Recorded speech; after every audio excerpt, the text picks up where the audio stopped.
یہ دن جو اللہ نے ہمیں نصیب فرمایا ہے اس کو عید الفطر کہا جاتا ہے۔ فطر افطار سے نکلا ہے۔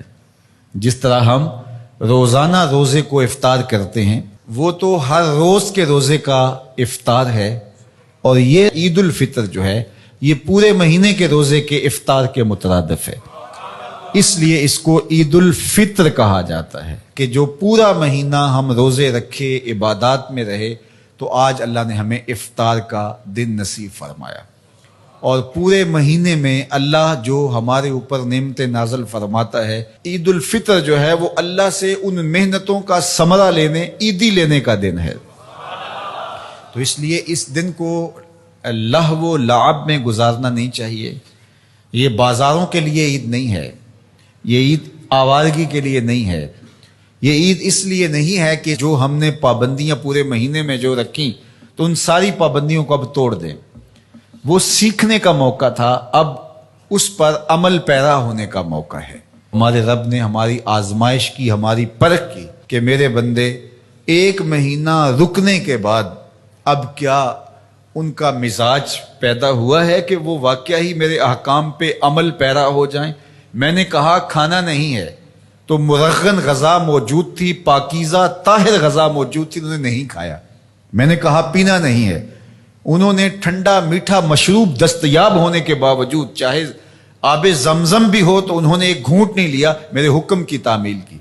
تو ایک مہینے تک میں نے حلال کاموں سے بھی ان کو روک کے رکھا، تو میں دیکھنا چاہتا ہوں کہ اب میرے کہنے پہ حرام سے رکتے ہیں یا نہیں رکتے ہیں۔ تو اللہ چاہتا ہے کہ یہ میرے بندے اب اس عمل کو اپنے اوپر یوں ہی طاری کر دیں، لیکن اگر ہم نہیں کرتے، جہاں تھے پھر وہیں کھڑے ہو گئے، تو اللہ تعالیٰ نے فرمایا کچھ عورت کی طرح نہ ہو جانا جو اپنے سارے دن کا کاتا ہوا سوت شام کو ٹکڑے ٹکڑے کر دیتی ہے۔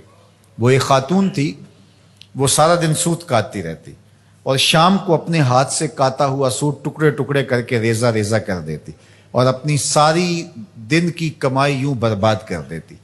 تو فرمایا کہیں تم بھی ایسے نہ ہو جانا کہ اپنی ساری محنتوں کو جب پھل ملنے کا وقت آئے، جب صلہ ملنے کا وقت آئے، تو اس وقت تم ترک کر دو اور تم پھر اس عورت کی طرح ریزہ ریزہ کر دو۔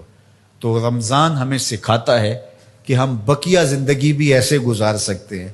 اور کسی نے کہا کہ اگر ساری زندگی رمضان کی طرح گزارو گے تو تمہیں آخرت عید کی طرح ملے گی۔ تو اس لیے اپنی زندگی کو رمضان کی طرح بسر کرو۔ حضرت داتا گنج بخش علی حجویری علیہ رحمہ اپنے شیخ ابو الفضل الختلی سے روایت کرتے ہیں، فرماتے ہیں کہ الدنیا یومن ولنا فیہا صومن، دنیا ایک دن کے برابر ہے اور ہم روزہ رکھ کے گزار رہے ہیں۔ دنیا کو اگر آخرت کے مقابلے میں رکھیں تو دنیا کے پلے بچتا بھی کیا ہے، تو گزر جائے گی۔ ہم افطار وہاں جا کے کریں گے، یہاں افطار نہیں کرنے آئے، یہاں روزہ رکھنے آئے۔ تو یہ مختصر زندگی اللہ کی یاد میں، اس کے ذکر میں، اس کی محبت میں، اس کے پیار میں بسر کیجئے۔ روزے کے مقصد کو سمجھیے گا۔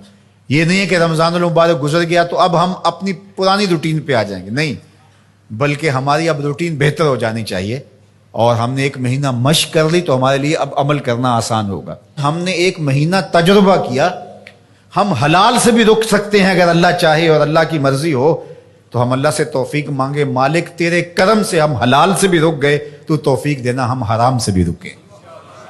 تو یہ ہے روزے کا فلسفہ، روزے کی برکت۔